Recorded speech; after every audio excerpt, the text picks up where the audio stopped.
Magandang araw sa lahat. Ako si Dr. Javier Santos, isang doktor na may 45 taong gulang na karanasan sa panggagamot at ngayon, tatalakayin natin ang isang napakahalagang paksa, ang maagang pagkilala sa sakit sa bato, kidney disease, gamit ang mga senyales mula sa iyong ihi at pamamaga ng paa. Alam niyo ba mga kaibigan, na halos 3 tao bawat minuto ang nadidiskubreng may sakit sa kidney, ngunit nakalulungkot na 80% sa kanila ay hindi napansin ang mga babala 2 taon bago pa man lumala ang kanilang kondisyon? At saan nakatago ang mga babalang ito? Ito ay matatagpuan mismo sa manipis na bula sa inyong inidoro tuwing umaga sa sandaling pindutin ninyo ang flush button. Mayroon akong isang totoong kwento na ibabahagi. Noong Pasko 2021, may isang 58 taong gulang na retiradong guro sa matematika, si Jimang Tonyo mula sa Quezon City. Isang umaga, napansin niya na maraming bula sa kanyang ihi.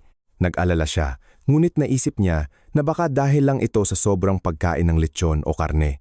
Pinayuhan siya ng kanyang asawa na magpatingin sa doktor, ngunit binaliwala niya ito, sinabing, "Hindi pa ako nagkasakit kailanman, huwag kang OA." Lumipas ang 16 buwan, at pagsapit ng tag-init 2023, namaga ang kanyang mga binti na parang tinapay, at hirap na siyang umakyat sa hagdan. Nang lumabas ang resulta ng kanyang check-up, nakakagulat. 11% na lamang ang gumagana sa kanyang kidney at nasa late stage na siya ng kidney failure o REMI. Kinailangan niyang sumailalim sa dialysis agad-agad. Ngayon, 3 beses sa isang linggo siyang nagda-dialysis na nagkakahalaga ng 8,500 bawat buwan. Nag-resign din ang kanyang anak sa trabaho para alagaan siya at ang kanilang pamilya ay lubhang naapektuhan. Umiiyak na sinabi ng asawa ni Mang Tonyo, "Kung tiningnan lang sana namin ng mabuti ang mga bula noon, hindi sana siya nakaratay dito ngayon." Bilang isang doktor na may 38 taon ng karanasan sa pag-aaral ng sakit sa kidney, nakatulong ako sa mahigit 28,000 pasyente na maagang matuklasan ang problema sa kanilang bato. Ang mga pamamaraan na ibabahagi ko ngayon ay hindi kapalit ng diagnosis ng doktor, ngunit makakatulong ito sa inyo na matuklasan ang problema ng 2 hanggang 5 taon ng mas maaga. Mayroon akong 3 mahalagang tanong para sa inyo. Bakit hindi aktibong itinuturo ng mga ospital ang 10 minutong self-check method na ito? Ano ang 3 uri ng pagkain na madalas nating kinakain na maaaring maging tiket ninyo patungo sa dialysis center? At bakit bihirang pag-usapan ang industriya ng dialysis na kumikita ng bilyon-bilyong piso taon-taon? Kung ikaw o ang iyong pamilya ay may bula sa ihi, mangyaring sabihin sa comment section kung gaano na ito katagal. Sige, simulan na natin. Senyales 1. Matitigas na, bula na hindi, nawawala. Ang mga bula sa inyong inidoro ay maaaring nagtatago ng mga hudyat ng pagbagsak ng inyong kidney. Ano ang tinatawag nating matitigas na bula o dead foam? Tingnan nyo, ang normal na ihi ay nagkakaroon din ng bula, ngunit ito ay pisikal lamang, tulad ng pagbuhos ng tubig sa tubig na lumilikha din ng bula. Karaniwan, ang mga bulang ito ay kusang nawawala sa loob ng 5 hanggang 8 minuto. Ngunit kung ang bula ay pathological at naglalaman ng protina, ito ay magiging napakatigas at hindi mawawala sa loob ng 10, 20 o kahit 30 minuto. Ito ang tinatawag nating matitigas na bula. Bakit nagkakaroon ng matitigas na bula? Sa ating kidney, mayroong humigit kumulang 2 milyong maliliit na filter na sa medisina ay tinatawag na glomeruli. Sa normal na kondisyon, ang mga pores ng mga filter na ito ay napakaliit at pinahihintulutan lamang nitong dumaan ang tubig at dumi habang pinipigilan nito ang protina at blood cells na makapasa sa dugo. Ngunit kapag meron kayong high blood pressure, high blood sugar, o matagal nang kumakain ng ilang pagkain na nakakasira sa kidney, nagbabago ang sitwasyon.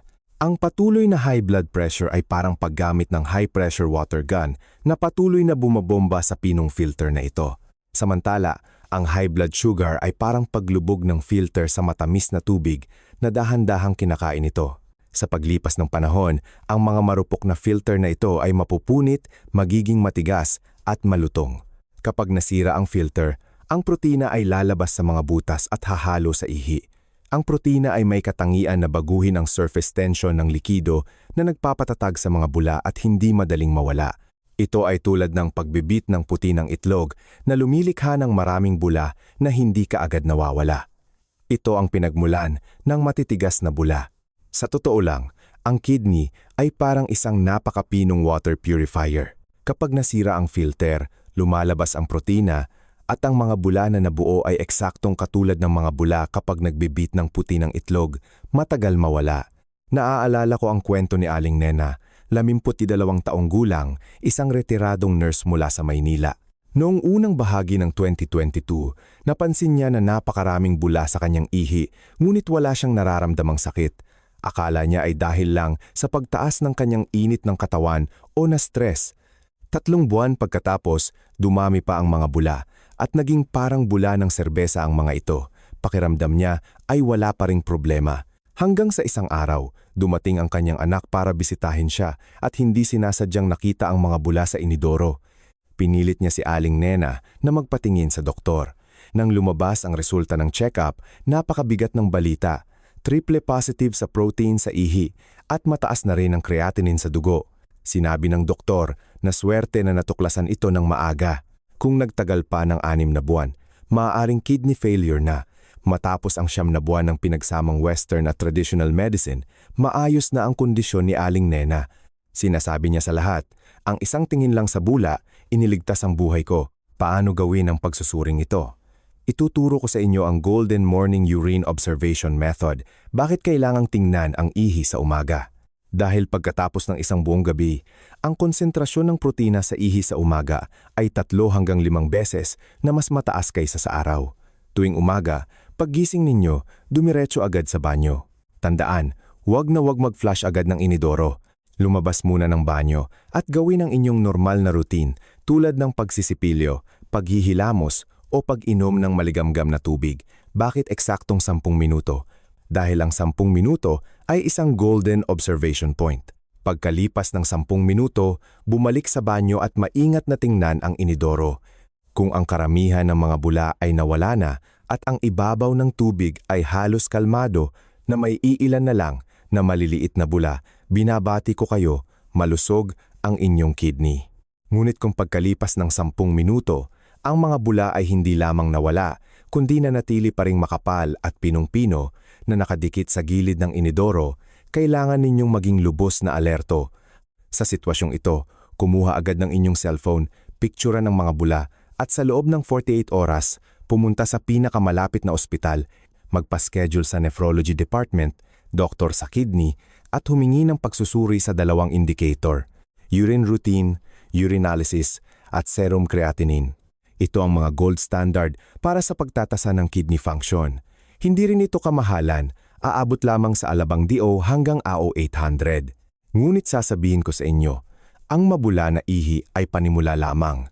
Ang susunod na 2 senyales ay mas tago at mas mapanganib. 99% ng mga tao ay walang ideya tungkol dito. Senyales 2, ihi na, parang dark tea, mapusyaw na kape. Ang ihi na parang dark tea sa umaga ay maaaring nangangahulugang nagdurugo ang inyong kidney. Ano ang ibig sabihin ng ihi na parang dark tea? Tingnan nyo, ang normal na kulay ng ihi ay light yellow hanggang amber. Ngunit kung ang inyong ihi ay mukhang dark tea, parang cola o kahit parang toyo, ito ay hematuria dugo sa ihi. Ang ganitong uri ng hematuria ay hindi yung nakikita ninyo na buong dugo, kundi ang kulay ay resulta ng pagkawasak ng red blood cells sa ihi. Bakit nangyayari ito?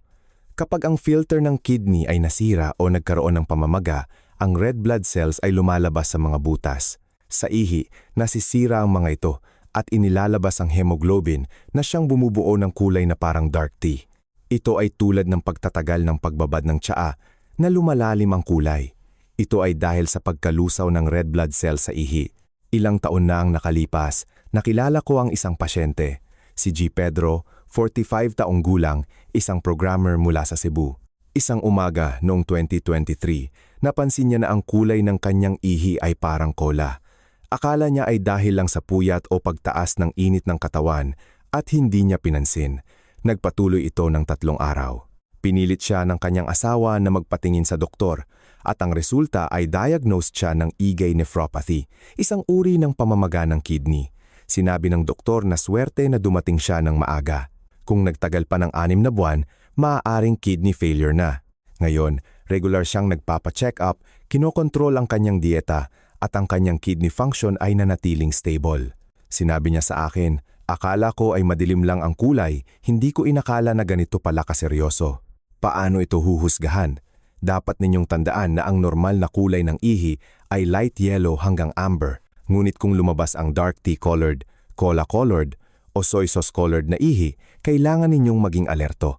Siyempre, kailangang isama ang ibang factors. Halimbawa, kung kumain kayo ng red pitaya, dragon fruit o beets, maaaring maging kulay pink ang ihi, ngunit babalik ito sa normal sa loob ng 24 oras. O kaya, ang ilang gamot ay maaaring magpabago ng kulay ng ihi sa orange o red. Ang mahalaga, kung ang abnormal na kulay ay nagpatuloy ng higit sa 2 araw at wala kayong kinain na espesyal na pagkain, kailangan ninyong pumunta agad sa ospital. Maaaring sabihin ninyo, Dr. Santos, hindi ba't kapag uminom ako ng maraming tubig, lalabnaw ang ihi? Ito ay malaking pagkakamali. Ang abnormal na kulay ay hindi problema sa konsentrasyon. Ito ay senyales ng pinsala sa kidney. Hindi makakatulong ang pag-inom ng maraming tubig. Bukod sa ihi, may isa pang lugar na nagtatago ng sekreto ng sakit sa kidney, sa inyong bukong-bukong. Senyales 3. Pamamaga ng bukong-bukong na nawawala sa gabi. Kung ang inyong bukong-bukong ay namamaga sa umaga at nawawala lamang sa gabi, ang inyong kidney ay maaaring nahihirapan na. Ano ang tinatawag nating pamamaga ng bukong-bukong? Isipin nyo, ang normal na bukong-bukong ay dapat na pareho ang laki sa umaga at gabi. Ngunit kung sa paggising ninyo sa umaga ay hindi ninyo maisuot ang inyong sapatos at halatang namamaga ang inyong bukong-bukong na unti-unting nawawala lamang sa hapon o gabi, ito ay tipikal na senyales ng edema na sanhi ng kidney. Bakit nangyayari ito? Kapag bumaba ang kidney function, hindi nito kayang ilabas ang sobrang tubig at asin sa katawan. Ang tubig na ito ay magtitipon sa katawan. Sa pagtulog sa gabi, ang tao ay nakahiga at ang tubig ay lilipat dahil sa gravity sa pinakamababang bahagi ng katawan na kung saan ay ang bukong-bukong. Kaya sa paggising sa umaga, mamamaga ang bukong-bukong. Sa totoo lang, ang kidney ay parang isang water pump. Kapag nasira ang pump, magtitipon ang tubig sa pinakamababang bahagi ng tubo at ang bukong-bukong ang siyang pinakamababang bahagi. Mayroong isang tipikal na karanasan si Aling Lydia, 50 sanong taong gulang, isang may bahay mula sa Davao. Nagsimula noong tag-init 2022, tuwing umaga sa kanyang paggising, hindi niya maisuot ang kanyang sapatos. Akala niya ay pamamaga lang ito dahil sa init at hindi niya pinansin. 3 buwan pagkatapos, hindi lamang ang kanyang mga paang namaga, kundi pati na rin ang kanyang muka. Ang kanyang mga talukap ng mata ay namaga na parang mga mata ng goldfish. Saka pa lamang siya nagpatingin sa ospital. Ang resulta ay nakakatakot. Ang kanyang kidney function ay bumaba na ng 40% at nasa chronic kidney disease stage 3 na siya. Sinabi ng doktor na kung natuklasan lang ito ng 3 buwan ng mas maaga, maaari pa itong baliktarin. Ngayon, mahirap na. Paano mag-self-check? Napakasimple. Tuwing umaga sa paggising ninyo, gamitin ang inyong hinlalaki at diinan ang loob ng bukong-bukong sa itaas ng buto. Diinan ng 5 segundo, pagkatapos ay bitawan. Obserbahan ang pagbaon ng balat. Sa normal na kondisyon, ang balat ay dapat agad na bumalik sa dati. Ngunit kung ang pagbaon ay nagpatuloy ng higit sa 3 segundo at nagiging mas halata, kailangan ninyong maging alerto. Kailangan ding malaman ang pagkakaiba. Ang edema na sanhi ng kidney ay namamaga sa umaga, bumababa sa hapon at may malinaw na pagbaon kapag diniinan. Ang edema na sanhi ng puso ay namamaga sa buong araw at mayroon ding hirap sa paghinga. Ang edema na sanhi ng atay ay namamaga muna ang tiyan pagkatapos ay ang mga binti at paa. Kaya, itatanong ninyo Dr. Santos, kung sabay na lumabas ang mabula na ihi at pamamaga, ano ang ibig sabihin? Kung sabay na lumabas ang mga ito, maaaring ang inyong kidney ay nasira na ng higit sa 50% at kailangan ninyong pumunta agad sa ospital. Ngayon, sabihin ninyo sa comment section kung mayroon kayong alinman sa 3 sintomas na ito. Kung mayroon, gaano nakatagal? Ano ang dapat gawin matapos makita ang mga senyales? Maraming tao ang unang reaksyon ay pumunta sa ospital para magpatingin at magpatingin. Ngunit sasabihin ko sa inyo, ang pinakamahusay na gamot ay wala sa botika, kundi sa inyong kusina at sa inyong lifestyle. Paraan 1. 3 basura sa kusina na naging superhero para sa kidney. Sabi ng mga ninuno, pagkain ay gamot. Maraming pagkain ang gamot mismo. Sa 38 taon ko sa medisina, Nakita ko na napakaraming tao ang gumagastos ng malaki sa mga supplements, ngunit itinatapon naman ang pinakamahusay na bagay. Unang kayamanan, ang puting bahagi ng balat ng pakwan. Maraming tao ang nagtatapon ng balat ng pakwan pagkatapos kumain. Sa totoo lang, ang pinakamahalaga ay ang puting bahagi. Naaalala ko noong bata pa ako, tuwing tag-init, ang lola ko ay hindi kailanman nagtatapon ng balat ng pakwan. Lagi niyang kinakayod ang puting bahagi, hinihiwa sa manipis na piraso at ginagawang ensalada. Tinanong ko ang lola ko, bakit mo pa tinatago ang hindi masarap na ito? Sabi niya, ito ang crisp coat. Ito ay mahusay para sa paglamig ng katawan at pagpawi ng init at ito ay mabuti sa kidney. Noong bata pa ako, hindi ko maintindihan, ngunit nang mag-aral ako ng medisina, nalaman ko na may dahilan ang karunungan ng mga matatanda. Ngayon, natuklasan ng siyentipikong pag-aaral na ang balat ng pakwan, lalo na ang puting bahagi, ay naglalaman ng isang sangkap na tinatawag na citrulline. Maaari nitong palakihin ang mga daluyan ng dugo, dagdagan ang blood flow sa kidney, at tulungan ang kidney na maglabas ng toxins ng mas mahusay. Paano ito kainin? Ang pinakasimpleng paraan ay alisin ang berdeng matigas na balat ng pakwan, iwanan ang puting bahagi, hiwain sa manipis na piraso, lagyan ng kaunting asin, suka, at sesame oil at gawing ensalada. Kung ayaw ninyo ng hilaw, maaari ding hiwain ang balat ng pakwan sa chunks, lagyan ng munggo at bigas na malagkit at pakuluan bilang sabaw. Napakabuti nito sa tag-init, parehong pampalamig at pangalaga sa kidney. Pangalawang kayamanan, balat ng mansanas. Maraming tao ang unang ginagawa kapag kumakain ng mansanas ay balatan ito, iniisip na may wax o hindi maganda ang lasa.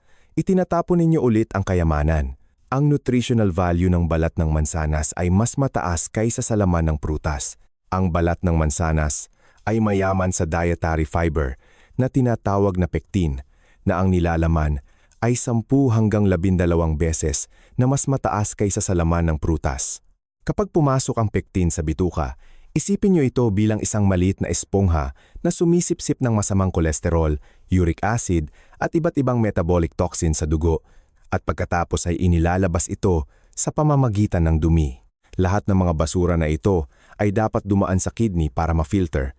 Ngunit ngayon, ang pectin ay nauna ng naharangan sa bituka na direktang binabawasan ang pasanin sa kidney.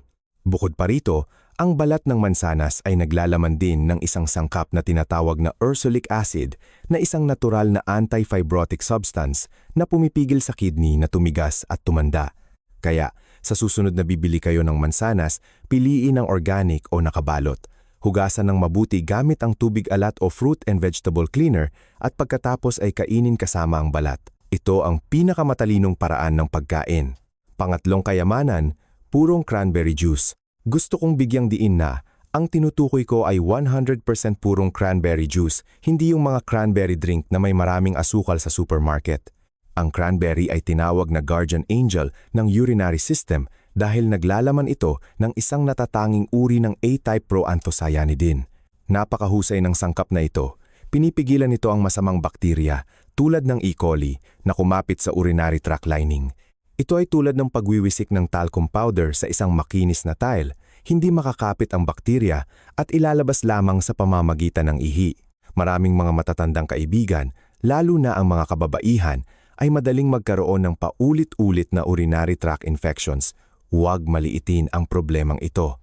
Kung ang bakterya ay umakyat at makahawa sa kidney, maaari itong magdulot ng pyelonephritis na isang malaking pinsala sa kidney. Uminom ng 50 ml ng purong cranberry juice araw-araw at dilute ito sa 200 ml ng tubig bago inumin. Napakabisa nito sa pag-iwas sa UTI at pagprotekta sa kidney. Naaalala ko ang isang matandang lalaki, si Mang Jose, 67 taong gulang, natuklasan niya ang maagang proteinuria at patuloy na kumain ng 3 bagay na ito sa loob ng 2 taon kasabay ng regular na check-up. Hindi lamang hindi lumala ang kanyang kidney function, kundi bumuti pa ito. Ngayon, nabawasan na rin ang kanyang gamot. Sandali lang, huwag muna kayong magmadaling bilhin ang mga bagay na ito. Kung patuloy pa rin kayong kumakain ng sumusunod na 3 bagay, kahit gaano pa kadami ang kayamanan na inyong kainin, wala rin itong silbi. Paraan 2. Kidney Protecting Sleep Method. Pagtulog bago mag-11 p.m. ay libreng dialysis para sa kidney. Maraming tao ang hindi alam kung gaano kahalaga ang tulog sa kidney. Natuklasan ng American Society of Nephrology na ang mga taong natutulog ng mas mababa sa 5 oras bawat gabi ay may 19% na mas mataas na panganib ng kidney failure. Bakit? Dahil sa deep sleep, ang katawan ay naglalabas ng growth hormone na nagpapagaling sa mga nasirang kidney cells. Kasabay nito, ang blood pressure ay natural na bumababa, na nagbibigay ng pahinga sa kidney na pagod sa buong araw. Ang peak repair time ng kidney ay mula 11 p.m. hanggang 3 a.m. Kung hindi pa kayo natutulog sa oras na ito, para ninyong inalisan ng pahinga ang inyong kidney, isipin nyo, ang kidney ay parang isang masipag na empleyado. Sa araw, nagfi-filter ito ng dugo, at sa gabi, kailangan nitong magpahinga at ayusin ang kagamitan. Ang pagpupuyat ay parang pag-alis sa kanya ng pahinga. Noong nakaraang taon, nakilala ko si Junjun, 38 taong gulang, isang manager sa isang multinational company sa Makati. Matagal na siyang natutulog ng 2 a.m. Sa kanyang physical exam, nakita na mataas ang kanyang creatinine. Binalaan siya ng doktor na kung hindi siya magbabago, magkakaroon siya ng kidney failure sa loob ng 5 taon. Desidido siyang matulog bago mag-11 p.m. at bumawi sa tulog tuwing weekend. Pagkalipas ng 6 na buwan, bumaba ang kanyang creatinine at nawala rin ang kanyang proteinuria. Paano ito gawin? Mayroon akong 3 tip para sa inyo. Unang hakbang, pagkalipas ng 8 p.m., huwag nang uminom ng anumang likido kasama na ang tubig, tsaa, sabaw at lugaw. Makakatulong ito na mabawasan ang pasanin sa kidney sa gabi.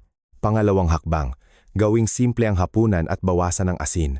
Mas mabuti kung hindi hihigit sa 3 gramo ng asin. Ang maalat na pagkain ay nagpapanatili ng tubig sa katawan na nagpapataas ng produksyon ng ihi sa gabi. Pangatlong hakbang, bago matulog, mag-ehersisyo ng pagtaas ng binti. Humiga sa kama, idikit ang mga binti, at itaas ang mga ito sa 45-degree angle mula sa kama.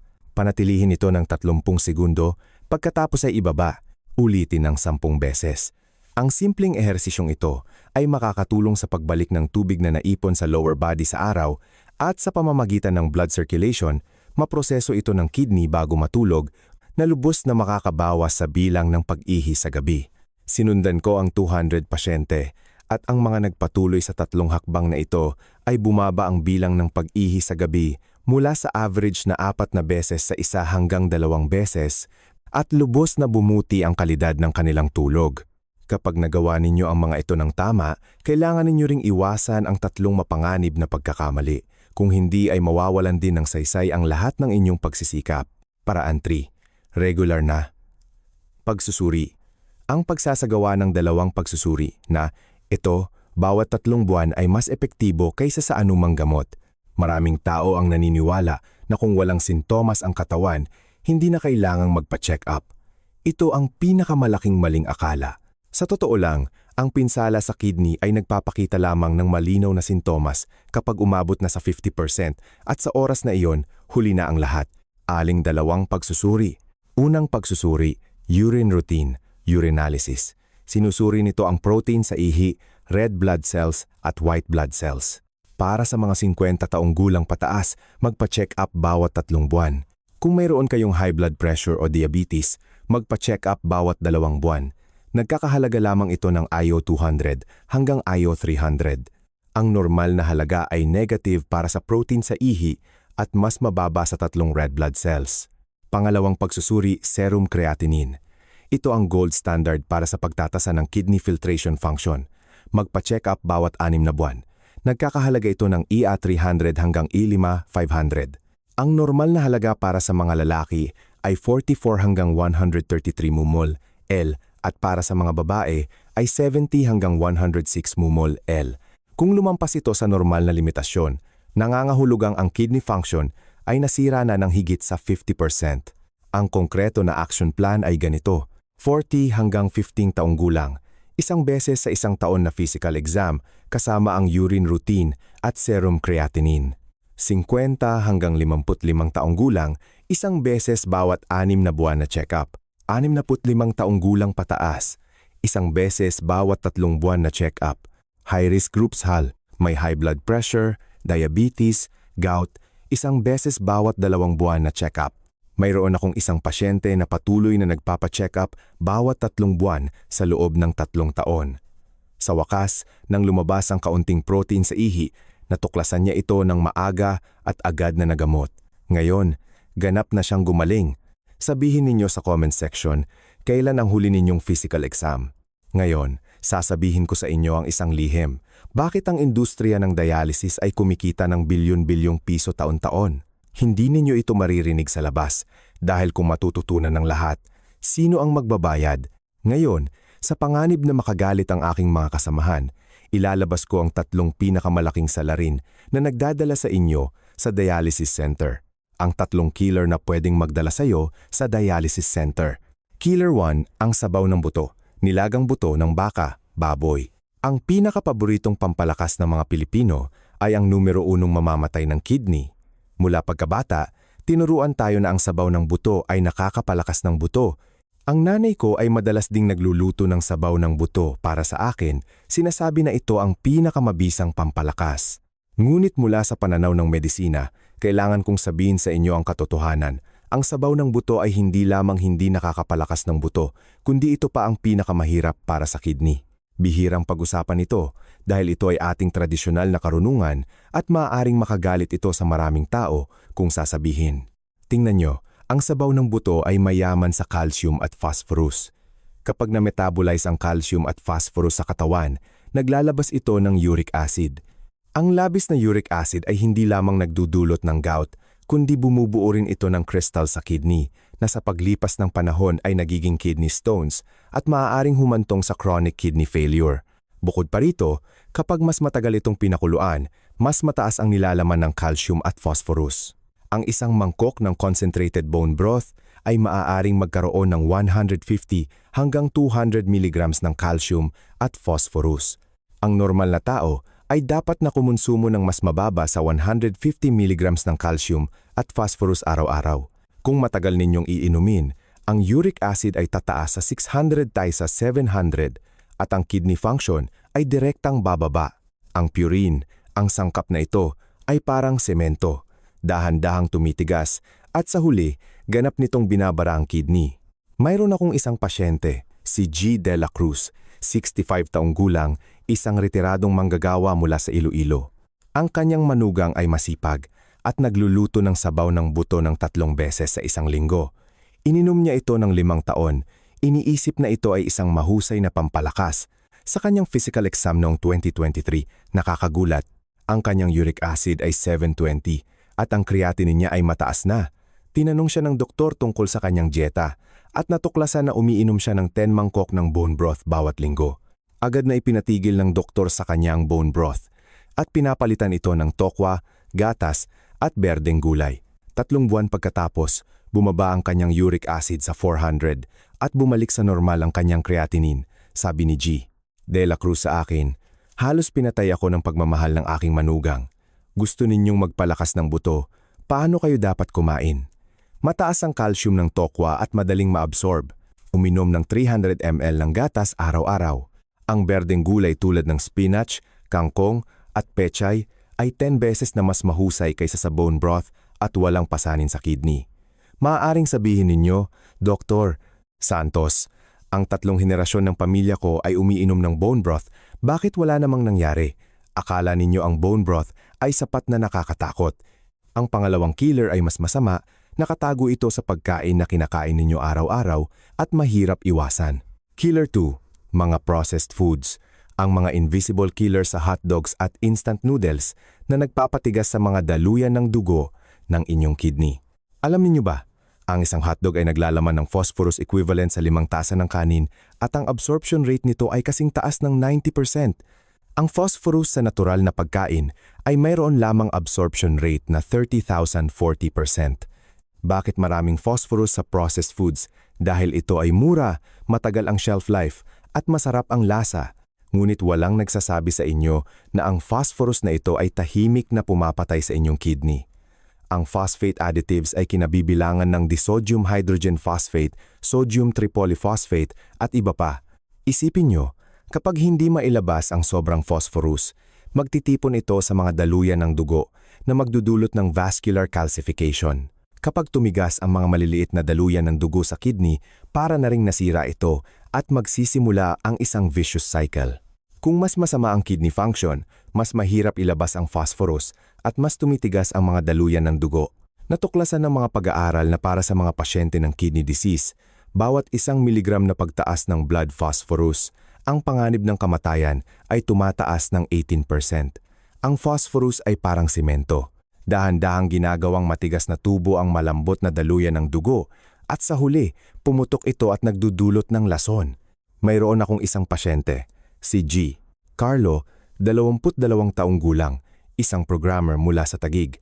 Single siya at ang kanyang tanghalian araw-araw ay instant noodles o hotdog at longganisa. Sa loob ng 3 taon, sa kanyang physical exam noong 2024, nagulat siya.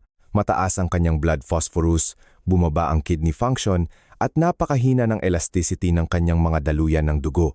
Mahigpit siyang binalaan ng doktor na kung patuloy siyang kumakain ng ganito, magkakaroon siya ng kidney failure bago pa man siya mag-4 na taon. Nagulat si Carlo. Sinabi niya sa akin, akala ko ay hindi lang healthy, hindi ko inakala na ganito pala kaseryoso. Ngayon, nagluluto na siya ng sarili niyang pagkain at iniiwasan ang processed foods. 3 buwan pagkatapos, bumalik sa normal ang kanyang blood phosphorus.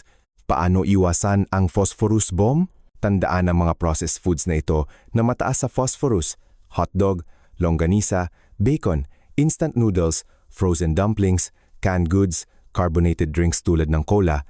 Sanayin ang sarili na tingnan ang listahan ng mga sangkap bago bumili. Anumang produkto na may phosphate sa pangalan, tulad ng disodium hydrogen phosphate, sodium tripolyphosphate, ay iwasan o bawasan ng pagkain. Ang 2 nauna ay lason na kinain ninyo. Ang pangatlo ay mas nakakatakot. Ito ay lason na aktibong ibinigay ninyo sa inyong kidney. Killer 3, labis na protina, ang great protein boost na naging huling patak na nagpabagsak sa kidney. Maraming matatandang kaibigan ang naniniwala na dahil tumatanda na, mahina na ang kanilang katawan, kaya kailangan nilang kumain ng maraming masustansiyang pagkain. Kaya, araw-araw ay kumakain sila ng maraming karne at umiinom pa ng protein powder. Ngunit kailangan kong sabihin sa inyo ang isang malupit na katotohanan. Ang labis na protina ang huling patak na nagpabagsak sa kidney. Bakit hindi sinasabi ito ng mga kumpanya ng supplements? Dahil ang protein powder ang pinakamalaking kita nila. Tingnan nyo, kapag kinain ng protina, kapag dinikomposisyon ito ng katawan, naglalabas ito ng urea, creatinine at iba pang basura. Ang mga basurang ito ay 100% na kailangang iproseso ng kidney. Isipin nyo, kapag mas marami kayong kinakain, mas maraming trabaho ang ginagawa ng kidney. Ito ay tulad ng overtime sa isang pabrika. Nakakapagod, hindi ba? Para sa isang kidney na nagsisimula ng tumanda, ito ay parang pagdagdag ng pinsala sa pinsala. Ang kidney function ng mga matatanda ay bumababa ng 1% bawat taon. Ang malaking dami ng protina ay nagdudulot ng overwork sa kidney. Kapag nasira ang kidney, mas mahirap na itong magproseso ng protina. Nagsisimula ang vicious cycle. Natuklasan ng mga pag-aaral na bawat 0.1% na pagtaas sa pagkonsumo ng protina, ang panganib ng paglala ng sakit sa kidney ay tumataas ng 30%. Sa totoo lang, ang kidney ay parang isang garbage disposal plant. Kung mas marami kayong kinakain na protina, mas maraming basura na bubuo. Ang disposal plant ay nag-overtime ng 24 oras. At sa huli, bumabagsak ito dahil sa pagod. Mayroon akong isang pasyente, si Aling Vicky, 68 taong gulang, isang retiradong guro mula sa Parañaque. Ang kanyang mga anak ay masipag at binilhan siya ng imported na protein powder. Umiinom siya ng 2 kutsara araw-araw at kumakain pa ng maraming karne araw-araw sa loob ng 1 taon. Sa kanyang physical exam noong 2023, nakakakot. Ang kanyang creatinine ay tumaas ng husto at ang kidney function niya ay bumaba na sa 60% na nasa chronic kidney disease stage 3 na. Tinanong siya ng doktor tungkol sa kanyang dieta at natuklasan na ang kanyang pagkonsumo ng protina ay 2 beses sa normal na dami. Agad na ipinatigil ang protein powder at kinontrol ang pagkain ng karne. 3 buwan pagkatapos, nag-stabilize ang kanyang creatinine. Paano tama ang pagkonsumo ng protina? Mayroong isang simpleng formula sa pagkalkula, timbang ng katawan na i-multiply sa 0.8. Ito ang dami ng protina, grams na kailangan ninyo araw-araw. Halimbawa, ang isang taong may 60 kilograms ay nangangailangan ng 48 grams ng protina araw-araw. Ano ang katumbas nito? Isang itlog ay 6 grams, 2 ounces ng isda o manok na walang balat ay 20 grams, isang maliit na piraso ng tokwa ay 10 grams, isang tasa ng gatas ay 8 grams, at iba pang pagkain ay 4 grams. Kung pagsasamahin, 48 grams. Tandaan, dekalidad na protina sa sapat na dami. Kaya, sasabihin ninyo, Dr. Santos, kung hindi ako kakain ng protina, paano ako magkakaroon ng lakas? Sasabihin ko sa inyo, ang sapat na dami ay hindi nangangahulugang hindi kumain. Ang labis na dami ang siyang lason. Sa comment section, sabihin ninyo kung gaano karaming protina ang kinakain ninyo araw-araw. Mga kaibigan, marami tayong napag-usapan ngayon, ngunit ang core ay 3 pangungusap lamang. Unang pangungusap, maagang matuklasan, maagang maagapan. Tuwing umaga, obserbahan ang inyong ihi ng 10 minuto. Bawat 3 hanggang 6 na buwan, magpa-check up ng urine routine at serum creatinine. Kung lumabas ang 3 pangunahing senyales, mabula na ihi, madilim na kulay ng ihi, at pamamaga ng bukong-bukong, agad na magpatingin sa doktor. Pangalawang pangungusap, kumain ng tama, hindi kumain ng mahal. Pahalagahan ang 3 kayamanan, balat ng pakwan, balat ng mansanas, at purong cranberry juice. Lumayo sa 3 mamamatay, concentrated bone broth, processed foods, at labis na protina. Pangatlong pangungusap, ang lifestyle ang nagtatakda ng haba ng buhay ng kidney. Matulog bago mag-11 p.m., huwag uminom ng tubig pagkalipas ng 8 p.m. at mag-ehersisyo ng pagtaas ng binti bago matulog. Marami na akong nasabi at maaaring itatanong ninyo, Dr. Santos, saan ako magsisimula? Huwag mag-alala, bibigyan ko kayo ng isang 30-day action plan. Unang linggo, bumuo ng ugali ng pagmamasid. Araw-araw sa umaga, gamitin ang 10 minutong urine observation method. I-record ang oras ng pagkawala ng bula, kulay ng ihi, at kung may pamamaga ng bukong-bukong. Pangalawang linggo, ayusin ang dieta. Itigil ang bone broth, hotdog at protein powder. Simulan ng pagkain ng balat ng pakwan na ginawang ensalada, mansanas na may balat at cranberry juice. Pangatlong linggo, pagbutihin ang tulog. Huwag uminom ng tubig pagkalipas ng 8 p.m., bawasan ang asin sa hapunan at mag-ehersisyo ng pagtaas ng binti ng 10 beses bago matulog. Ika-4 na linggo, kumpirmahin sa pamamagitan ng physical exam. Pumunta sa ospital para magpa-check up ng urine routine at serum creatinine. Ikumpara ang data sa 30 araw na nakalipas. Panghuli, muli kong binibigyang diin na ang mga pamamaraan na ibinahagi ko ngayon ay para sa pag-iwas at maagang pagtuklas lamang at hindi ito kapalit ng diagnosis at paggamot ng doktor. Kung diagnose na kayo ng sakit sa kidney, kailangan ninyong sundin ang payo ng inyong doktor at huwag titigil sa gamot o baguhin ang treatment plan nang walang pahintulot. Ang aking layunin ay tulungan ang mas maraming tao na maagang matuklasan ang problema at maiwasan ang dialysis. Kung nakatulong sa inyo ang nilalaman ngayon, mangyaring gawin ang 3 bagay. Una, mag-like para mas maraming tao ang makakita sa nakakagaling na pamamaraang ito. Pangalawa, i-share. Kung mayroon kayong mga kamag-anak o kaibigan na 50 taong gulang pataas, mangyaring i-share ang video na ito sa kanila. Ang isang pag-share ninyo ay maaaring tunay na magbago ng buhay ng isang tao. Pangatlo, mag-comment. Sabihin sa akin ang resulta ng inyong pagmamasid sa ihi bukas ng umaga o ibahagi ang inyong mga kidney protecting tips sa bahay. Magtulungan tayo at magpaalala sa isa't isa sa comment section. Ako si Dr. Javier Santos, isang doktor na may 28 taon ng karanasan sa medisina at isa lang ang ginagawa ko, pagprotekta sa kalusugan ng inyong kidney. Magkita-kita tayo sa susunod na episode ng aking channel. Salamat!